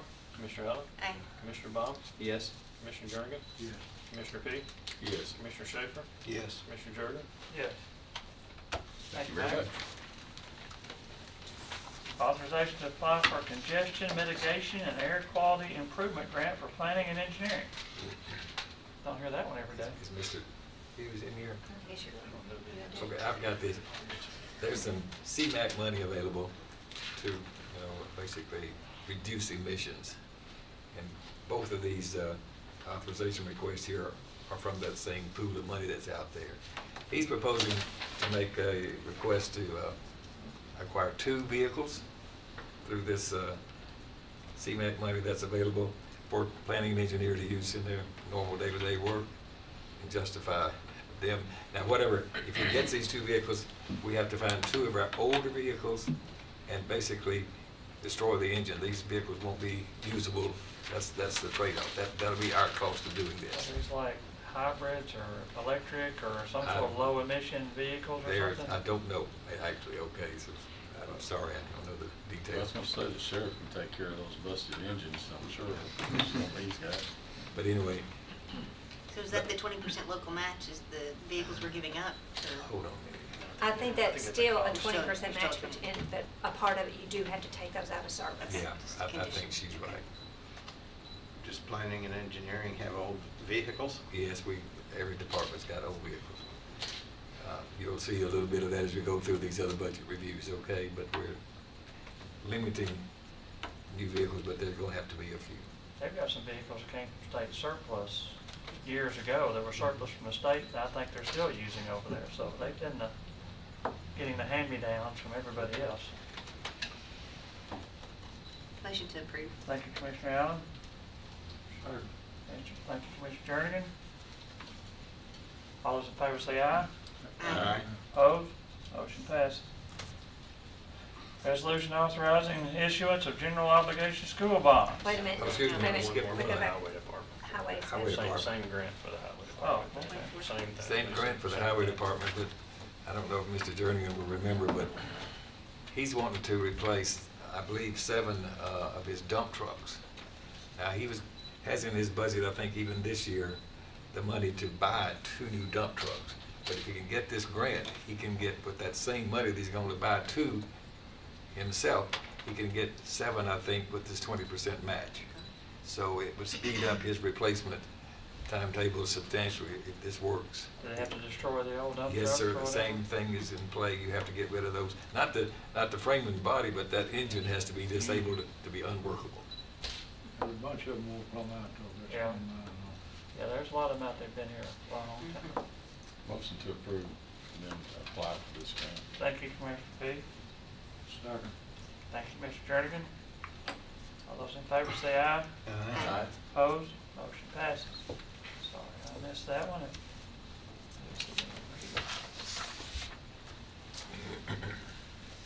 Now ready for the resolution authorizing issuance of general obligation school bonds. Now, this is the document that gives us the authority to go borrow the money for the projects that y'all approved previously. And to remind you, it was $220,000 for the David Urey edition, $31,932,000 for the Rocky Fort Middle, and $9,371,000 for the Smyrna Middle renovation. And then on top of that, we'll have about $2,280,000 that will be for the city of Murfreesboro's part of these proceeds. Motion to approve. Thank you, Commissioner Allen. Sure. Thank you, Commissioner Jernigan. Does anybody watching on? We didn't just, with no conversation, decide to spend It's $44.5 million. This is just a Yeah, I've paperwork already- part of what we've discussed months and months in the past. That's what you've already approved. Now And this we've is the already approved document it. to borrow. Call the roll. Commissioner Allen? Aye. Commissioner Baum? Yes. Commissioner Jernigan? Yes. Commissioner Peak? Yes. Commissioner Schaefer? Yes. Commissioner Jernigan? Yes. General fund amendment for self-insured claims. It's getting toward the end of the year, and this is when we usually do this. Sometimes we do it in June, but I think we can do it now. And this is a request to move $400,000 from under unassigned fund balance for our claims and judgments. To date, we've spent, on behalf of the county, $1,128,000 from that fund, and we'll need this additional $400,000 to pay these claims and then what our commitments are outstanding as of this date. It'll give us a little cushion, $100,000. Can you tell us a little bit more about these claims or these items, or are they relatively confidential? I mean, it could be one of our departments running over your mailbox to a car accident to, this includes attorney's fees. This could be anywhere from a It could be- $100,000 claim to a $300 claim. Yes. What's They're the- all over the board. Can you tell us what the biggest claim is in this line item? What the biggest claim has been? I'm looking to Mark, because Mark is the one who handles this fund. I'm gonna say it's probably gonna be settlements on employment settlements. Lawsuits. Yeah. Employment terminations?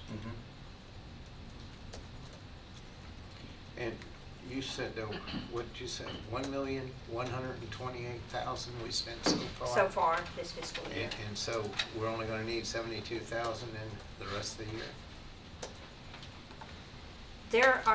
There's funds already in there.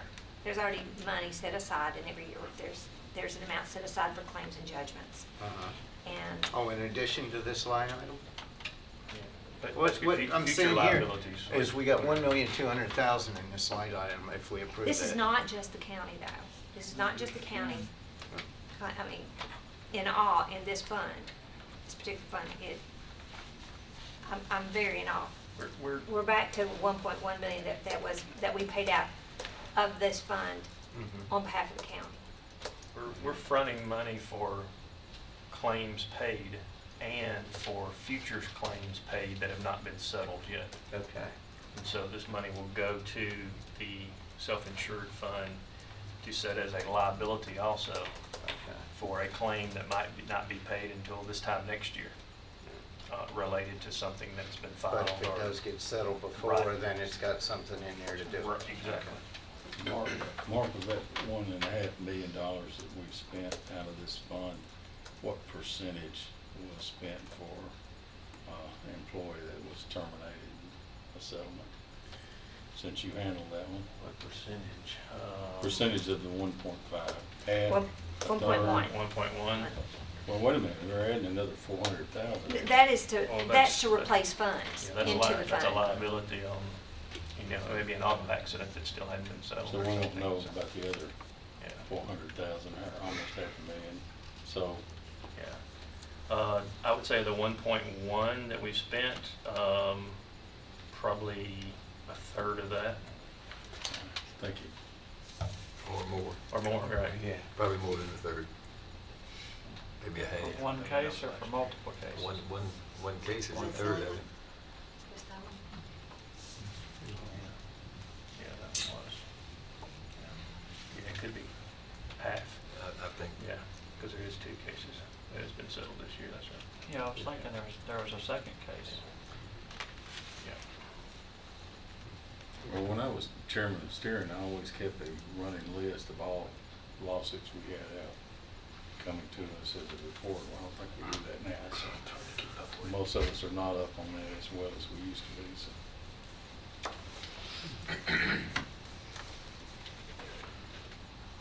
You've heard the recommendation from the finance department. I don't think we've got a whole lot of choice. I'll make a motion that we approve the request. Thank you, Commissioner Schaefer. Commissioner Jernigan? Call the roll.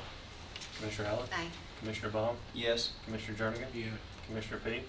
Yes. Commissioner Schaefer? Yes. Commissioner Jordan? Yes. Oh, yeah. Amendment to contract with Tennessee Department of Mental Health for evaluations and treatment. This is just a continuation. I don't think they've changed the rates on us, but we have to have an agreement within this. When our general session judges order mental health evaluations, they have to go down there for a few days, and we have to pay them at this rate structure you see on about the second page there of their agreement. So we've just extended the contract that we've had in place. We still got number of hours max. I mean, there's a maximum. There's not a There's maximum. not a max. It's a per hour, or per treatment, per service. I thought we had an agreement that we wouldn't, After that one. after that one that we had so many of, 4 or 5 years ago, we Well, got when hit you're pretty that hard. long. Somebody got sitting down there and just kind of forgot. over 100,000 You know, for and the one in. So we got a So we- maximum number of days. Is that not the This same was situation? right after this came out, because we didn't used to And I have. to remember pay what it. you're The state talking did. about, but, I mean, our basic line of defense is with our general session judges to use their authority discreetly. Well, I mean, the state legislature basically changed the law that we would pick up these bills Yes, instead sir. of them. And they didn't put For a maximum misdemeanors. on there like they did When they had it. when they had it. But I It was thought they like had a 30 changed that. days. Wasn't there a 30 days? Or We that had it was there and now it's off? We had somebody Right, in there well, when that's it's something we 60 need to some bring or up with 70 our or 80, legislature something like this, that. this fall. Maybe the judges agreed they'd keep an eye on this because I they kind of think they slipped through the did. cracks when the rules changed. All of a sudden Yeah. it went on our ticket, then we got hit pretty hard. Well, said they Yeah, would, first but, year. we've got a slew of new judges out there now too. Of course, we see these bills that they're not nearly at the level we were experiencing before. They're much, much reduced. So we're not, so we can follow up a bit on that. It's generally, what happened on those other ones, it was a lot of treatment. They were in there for treatment. And we're not seeing those kind of bills. We're just seeing the ones that are there for evaluation. Well, I know this was brought up at our regional county commissioners meeting, because that was concerned to everybody in the state, wasn't just us. Yeah, that's right. Had that liability out there, but, yeah, I definitely want to follow up and find out where we're at. Could we see, maybe our next meeting, that how much we paid in the last couple of years? Actually, yes, I mean, I have a running total from what, I mean, on these. Well, I mean, it caught everybody See, by surprise when the it real- first happened. The real dollars is on that second page at the top there. $450 per service recipient per day. So if they stay in there an extended period of time, that's when your dollars really run up.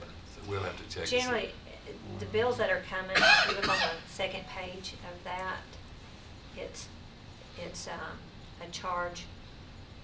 It's like $200-300 charges, one for evaluation and the other one I can't remember the Well, word. if they stay in there for a while for But treatment, we're not seeing that. Not seeing as much We're anymore. not seeing the in there for treatment. We're just seeing We for had the a lot of that evaluation. before, yeah, years ago. Well, years ago, we didn't have any of it. The state Yeah. picked it up. Yeah.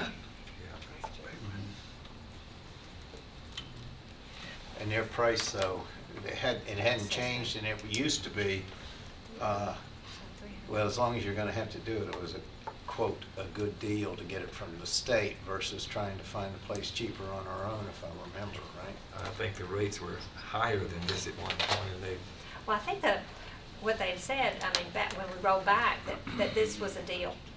That this is, Yeah, 'cause we I- wouldn't be able to find these rates anywhere. no, I think they were rates of $1,000 or more a day that they were talking about initially. And I think I misquoted when They I have said the actually second gone up page. on the rates.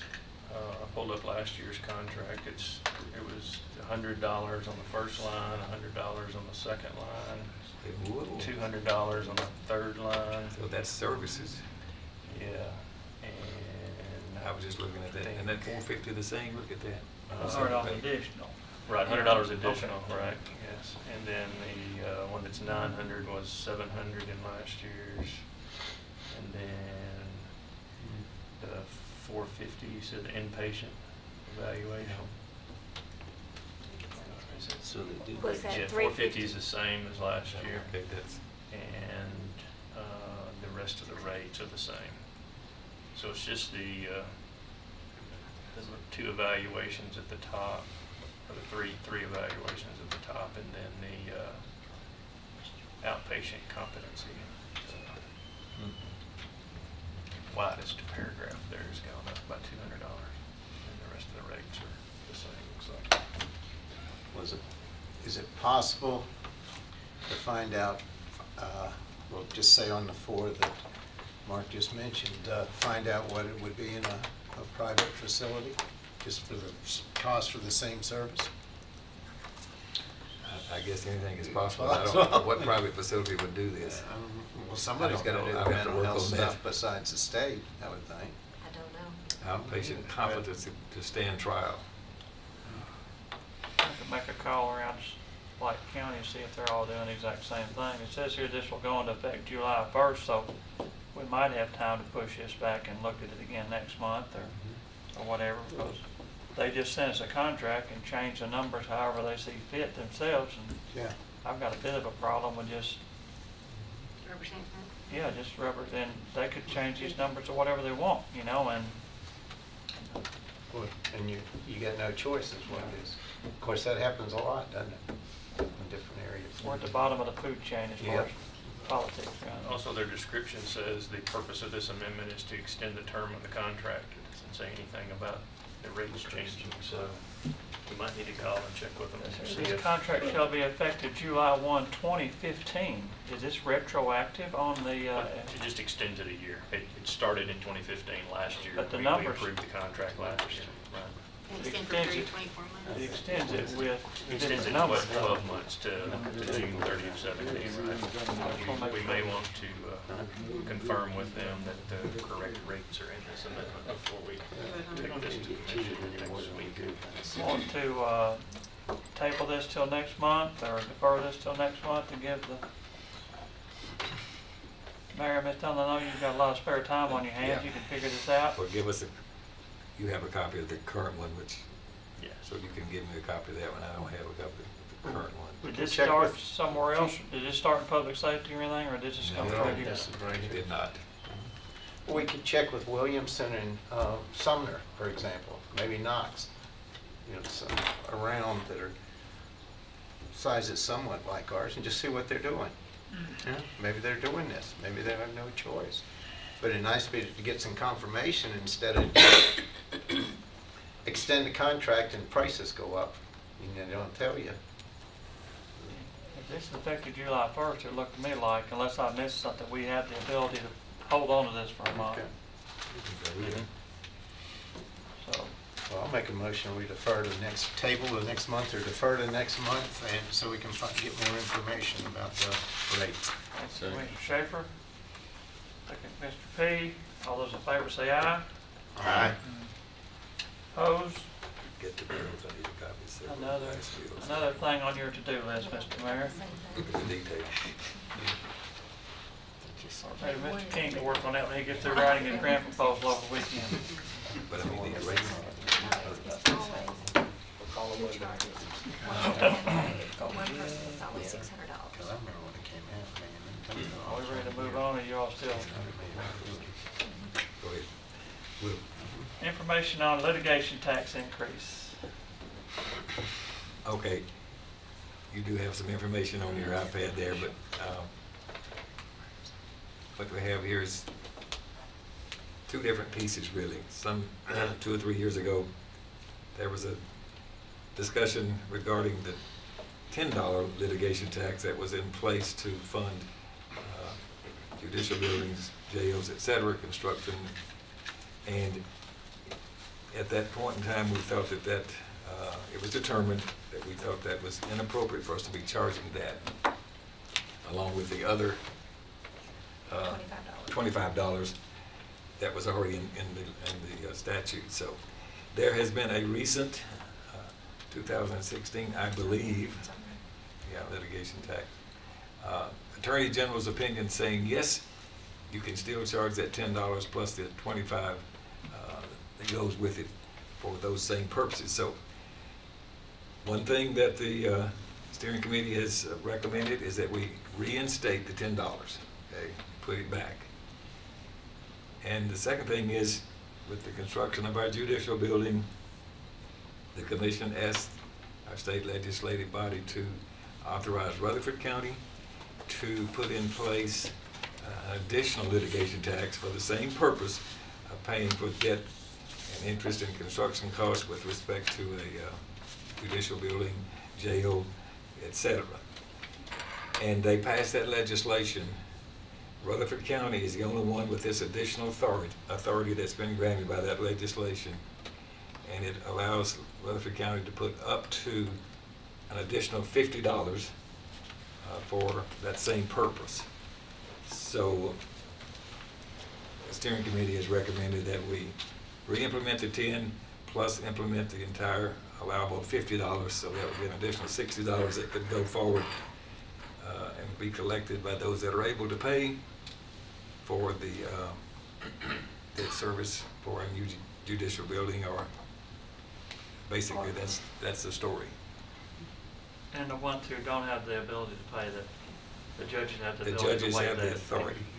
How much revenue does the current $25 fee generate? 600 and something thousand. Approximately. 600 something thousand. Of course, I saw this in steering, and to me, basically, consensus, I guess, from all of them, this is kind of a user fee. You know, if you're bringing litigation against someone, you know, this is just a cost for you of using our system and helping us pay for a facility. These guys that are out here that are not being sued or out suing aggressively and not using the system or having to pay for it through tax dollars, or maybe not as much. So basically, we're trying to find money where we can, stay out of the taxpayers' pocket as much as we can, and that's what we're trying to do here, in my opinion. So. And this is for all civil and criminal cases. We were briefed in public safety, and we did vote on it in public safety, and it was unanimous that we do what steering did. And I don't think, even if we implement the whole thing, it's not going to pay, what, in about 2 or 3 years, it won't pay the complete bill per year on that judicial building. It'll definitely help. So this is just for information only. I'm not gonna move to approve the mayor's recommendation. This is just information. Just information, it'll go straight on to.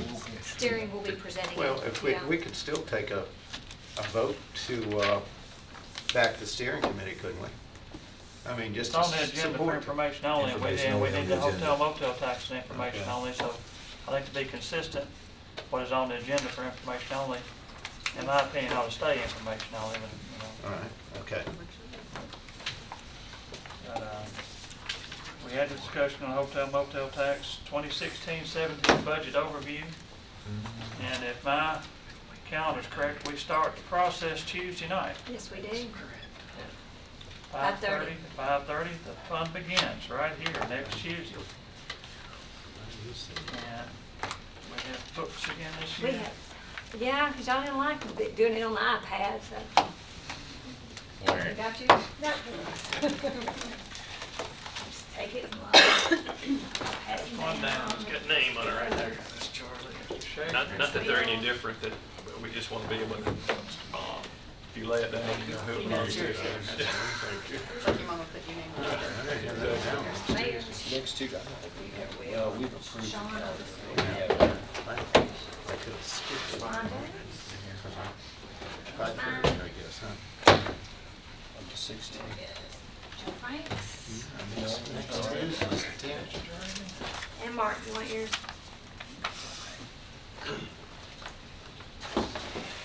Okay, what's the next one after next Tuesday? Right there, open your book, Okay. they're right inside of I it. could- When you put the calendar. mismarked it when it first When you put the One calendar I've in got all that of is it. the 17th, I believe, on my calendar. Yeah, it'll be the following Tuesday and Thursday, the 17th and 19th. I think we discussed this calendar earlier, but if anybody might want to take a quick look and make sure, you know, we did approve this calendar sometime back. I got it posted at home, but I just marked them at work. I must have skipped some. There's a chance I will not be here on the 19th. Son's graduating that weekend, and so I don't know if we're gonna get on Thursday night or Friday morning. Long time since sometime last week, I think, maybe even this week once. I do want to remind everybody about the joint school board budget meeting on May 24th. We'll meet over at the school board, and that's at 5:30. Is 5:30 going to be okay for you? I know it seems like you had graduations last year, and you had to rush out or something. Before last. Was it your before last? Yeah, before last one, we moved it up to like 4 o'clock. Okay.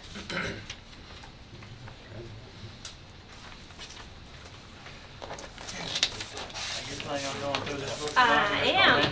I'm handing it out to you, and I'm just gonna, I'll hit high points. We knock it all out tonight and be done. Yeah. Mr. Bob's about to take over the meeting, I'm gonna leave. Don't do that. Well, you know, it's like, to me, a budget is a living document. It's not a one and done.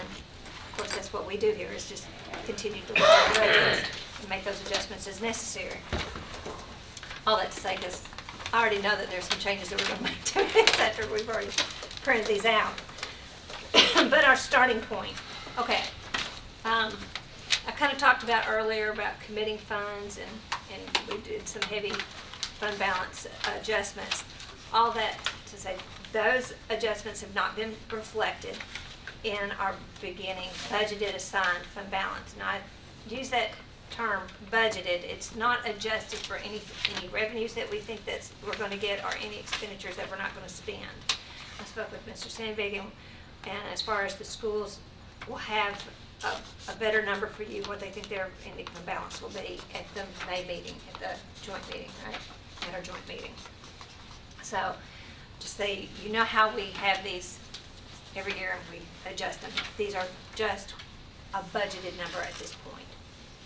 So in total, our revenues for all funds total $511,879,000.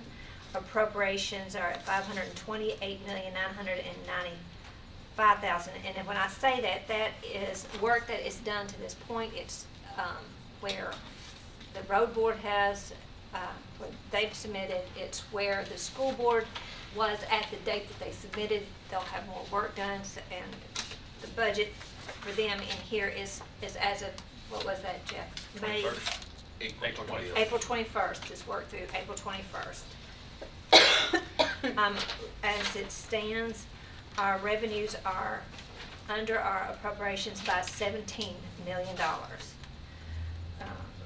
As our budgeted fund balance for all funds totals almost $91 million. So when we talk about our budgets, I think Mr. Schaefer, I'm saying this because he asked me to pull it together for him. As far as appropriations, when you allocate the amount of debt service, and that's about 84%, and you add those, the debt service that is for schools plus all the schools' funds, that's $400 million of this budget. So almost 76% of our total budget relates to schools, is into that story.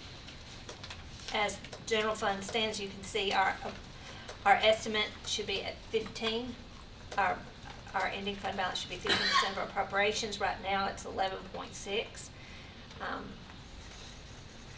I just say that when we adjust revenues and we get our estimates, hopefully we'll get closer. General purpose schools is at 4% right now, so they're above their 3. And debt service is below our 65. But again, when we adjust those revenues, we might get that up. Now, in debt service, we won't have the heavy hit until the next fiscal year. It's kind of delaying borrowing, kind of gains you a year on the heavy hit. And on that debt service, have you included Yes. any of the litigation tax increase? No. That's nothing's in here yet if that is approved. Nothing that hotel motel tax or litigation has not been in there. I was not going to budget something that hasn't been approved. So On that last line, though, you don't have a note that we need additional funds to meet the requirement for debt service, even though it's under 65%. Well, I don't have a note for any of that. I guess I'm looking at the last column. Some of the, like, County General in the last column yeah. is short, and actually debt service is too, but it's not noted in that column. Yeah, that's a good point. I mean, I didn't know if you were... No, that was oversight. Okay. Oversight. There. And she should give you a projection for the next year so you can see it will get a bit more needed. When we talk about debt service, I've got a kind of a pro forma of what the debt would look like and how it's going to hit. So the next page, after that summary, is based on information from the assessors. Our penny is estimated at $653,000 for a general fund penny, $555,000 for a school penny. If we were to add pennies, you kind of have to move to the left to get an estimate of what additional pennies will generate. And that is because of properties that are frozen. New pennies will not generate as much as all the pennies. It's not a whole lot, but it's more something. Next page is a summary of personnel.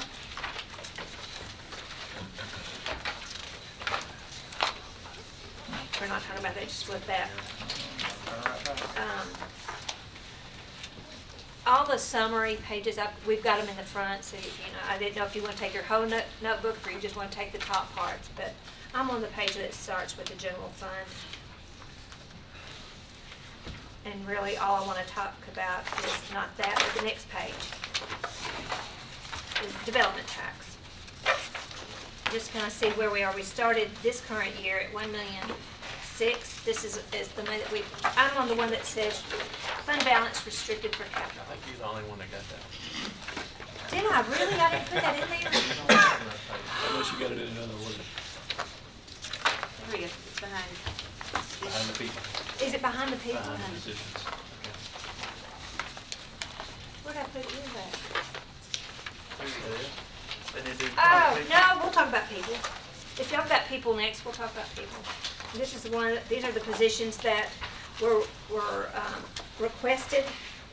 Bottom line, I had to separate this between what the different departments in the county were requesting and then what the sheriff was. It was just easier for me to present it that way. All departments in total requested 27 positions at a cost of $1,537,000. The sheriff requested 73 full-time and 5 part-time at a cost of $3,890,000. The mayor's recommendation follows that. It begins on page 4 of 7, if you're in ones with positions. And of the total, and this includes the sheriff, the mayor is recommending 42 new positions in the general fund. And that left column is, the one is like one person. for One. each One of those divisions. Yeah, Okay. that's my, I'm just seeing a lot summing. of ones, that's why I'm asking. it's summed at the bottom, it should. Okay.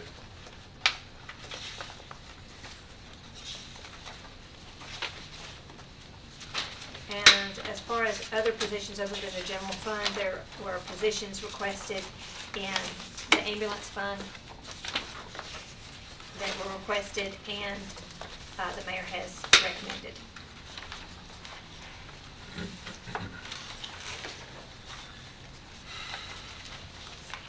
I'm not trying to pick on Ms. Stevenson at all, but it said one more in human resources. How many are in human resources at this point in time?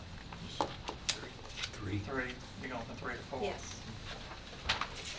I know I've been here a long time, but my first year up, we started the human resource department with one person, and that person was gonna save the county so much money. In 14 years later, that one person's become 4, but we've got a lot more employees than we had, and And we've they got a do lot more great job. regulations, There's too. a whole lot of red A lot tape of and all work. to go through, legalities and everything else.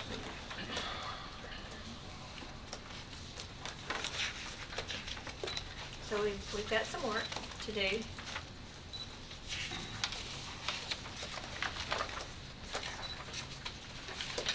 I don't want to throw a whole lot at you, but I just want to give you kind of where we are starting.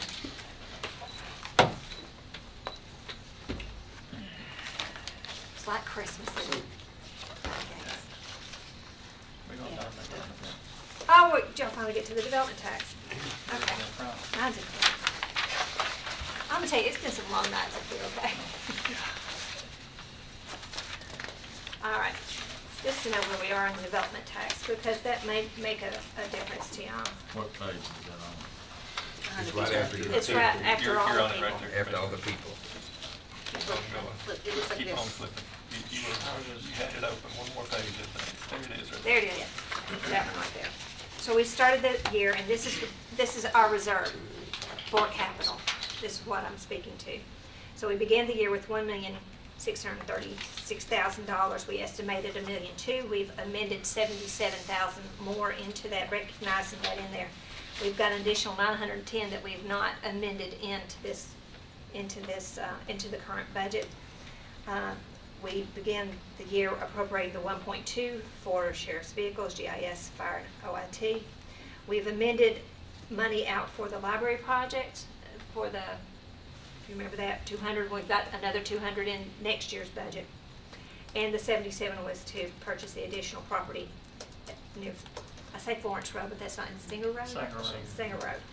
Okay, so we are estimating, right now, if we didn't do anything else, ending balance in this reserve for capital of $2,346,000. In the current year, we're estimating in total for development of $2.5 million. We may get more, but just conservative. So, and of course, then we will allocate that to, there's plenty of capital needs in the general fund that you can choose. So you're saying next year's development tax, you're estimating is gonna be 2.5. It may be more. And again, go into the library project a That's, little bit. that was that one community technical. Community thing. Technology Center. Oh, okay, gotcha. We did Yeah. 200 this year, and we'll do 200 next year, and that fulfills our commitment. You might want to talk about that. They did get their commitment. And the Christie Houston Foundation did grant them the additional $900,000 that they had requested.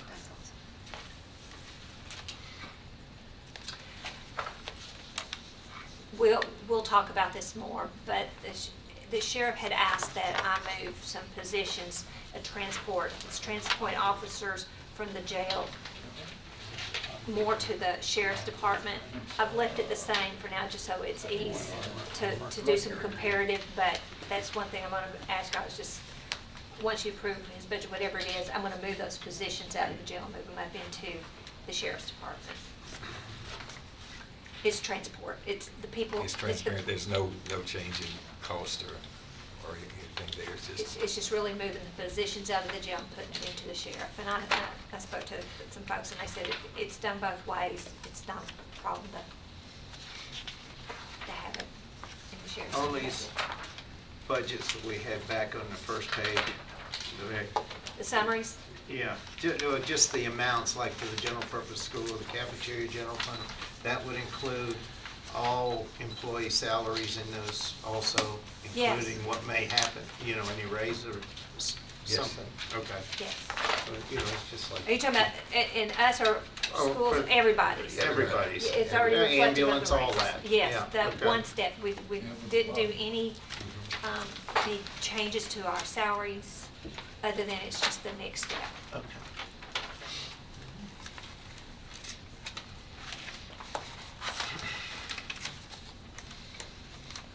How deep you going? That's it, that's as far as I'm going. How deep you wanna go? You're past that 10 minutes.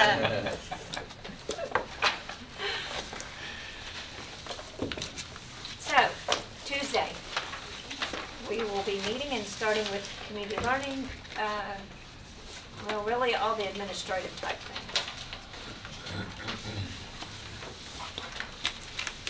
Is there any other business to come before this committee tonight? One thing to mention. Okay. This is a constituent of mine's involved in it. On 816 Old Salem Road is real close to the ambulance center, is Earth Experience, which is a museum of natural history. And it's there, and I just said people here, recommend you go take a look at it.